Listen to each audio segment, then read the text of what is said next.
everyone, welcome back to Newegg TV. I'm Joanne, and today I'll be doing an overview on this Corsair Graphite Series 780T full tower PC case. It's available in two colors, black or white.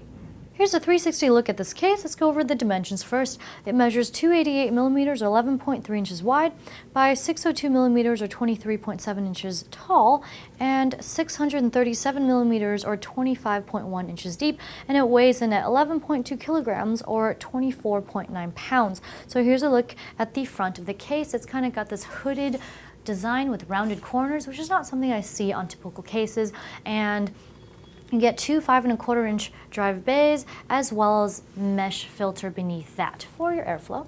And it's a quick release mechanism. On the other side is a dust filter. Here are the two 140 millimeter Corsair AF 140L red LED intake fans, and the white case comes with white LED fans if you're curious. As to the mounting points, you can mount three 120 millimeter fans or two 140 millimeter fans. And as for radiator support, you can install a radiator of up to 280 millimeters or 360 millimeters in length. And turning to this side, you get a large side panel window, and it's a latch design, so you can go ahead and get easy access to your internal components, which is awesome. Now moving right along to the rear of the case, again, a hooded design.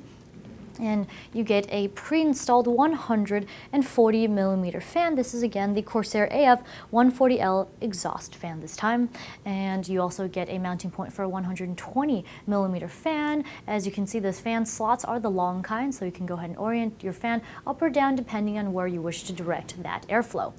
And next to that, you get a knockout for your input-output shield on your motherboard, and I believe 9 expansion slots, so you can definitely do that multi-card setup that you've always dreamed of. And next to that, you do get a couple holes. You can just pop out the plates if you wish to route your water cooling tubes through, your cables, a Kensington lock slot down here, and a bottom power supply mount. And moving along to this side, it's just another clean side panel with another latch. Here's a look at the top of the case, and we'll start off in this area. So here's the start stop, which is also the power button, and then here's a large reset button, your headphone and mic jacks, as well as two USB 3.0 ports, two USB 2.0 ports, and a 3-speed fan control button. Now this is another mesh, very much like the front one, where it is a push to release to reveal what's underneath, and of course another dust filter behind it. So you get plenty of room for mounting a lot of fans as well as long radiators. So you can mount up to three 120 millimeter fans or two 140 millimeter fans, and there's support for radiators of up to 280 millimeters or 360 millimeters in length, so very much like the front.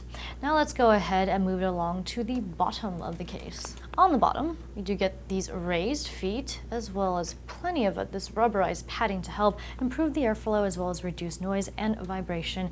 And there are two dust filters, easily removed, nothing in the way. As well as the other side, let me go ahead and just pull this one out as well. There it is. And you get plenty of ventilation for if you decide to install fans or keep your hard drive cage there or your power supply. But let's go over the mounting points for the bottom of the case. So you can go ahead and mount up to two 120 millimeter fans with the hard drive cage removed, and there's room for a radiator of up to 240 millimeters in length.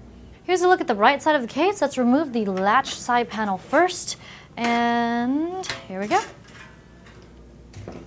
On the inside, you get a large cutout for your aftermarket heatsink, plenty of these thick rubber grommets to thread your cables through, as well as lots of cable ties to organize all of those cables.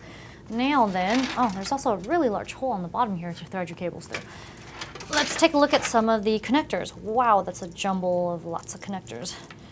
And here is a SATA plug for your fan speed controller, as well as plenty of these fan headers for plugging in your case fans, and Molex plug for the case LEDs, as well as a 20-pin USB 3 header, I believe USB 2 connector, and HD audio, of course. Now then, I'm going to just go ahead and thread this through here once more. And currently the front two fans, right, here they are. Here are the 3-pin connectors, currently not connected into the headers, and If you'll notice, on this side there are 3 side-mounted SSD bays, or 2.5-inch drive mounts, and these are toolless mechanisms. Simply just push, and there it is. You can go ahead and just install the SSD in here. There's 40 millimeters of space behind the motherboard tray, plenty of space for cable routing, and also this case is compatible with Mini-ITX, Micro-ATX, ATX, E-ATX, and XL-ATX motherboards. I've removed the windowed side panel, so we can go ahead and check out the interior. So let's go ahead and move it along to this side. And here's another look at the rear exhaust 140 millimeter fan with its 3-pin connector. Now moving it back, we're going to tilt it so you can get a look at the rubber pads where the power supply sits. So they're going to help reduce vibration as well as noise. Now then, moving on to the right side of the case. Here are your 5.25-inch drive bays. It is a toolless mechanism, and below that 2 drive cages. These are modular cages. You can take them out or add an additional one on top, and each drive cage has 3 drive caddies, so let's take one of these sleds out. Now each one can house a 3.5-inch drive or a 2.5-inch drive. And as you can tell, the space has so much room in here to work with, the top and the bottom, and I'm just going to go straight into clearance. So the max CPU cooler height is 200 millimeters or 7.8 inches, and the max graphics card length is 355 millimeters or 13.9 inches, and the max power supply length is 260 millimeters or 10.2 inches. Finally, we have a look at the accessories. There's this warranty against defects notice, as well as a quick guide by Corsair. And last but not least, you do get this baggie of a couple zip ties, as well as other mounting hardware. That wraps up the video on this Corsair Graphite Series 780T full tower PC case. If you like what you saw and you want to see more like it, be sure to hit the like and subscribe buttons, as well as leave a comment below the video to tell us what you think about this product. I'm Joanne, and thank you for watching Newegg TV.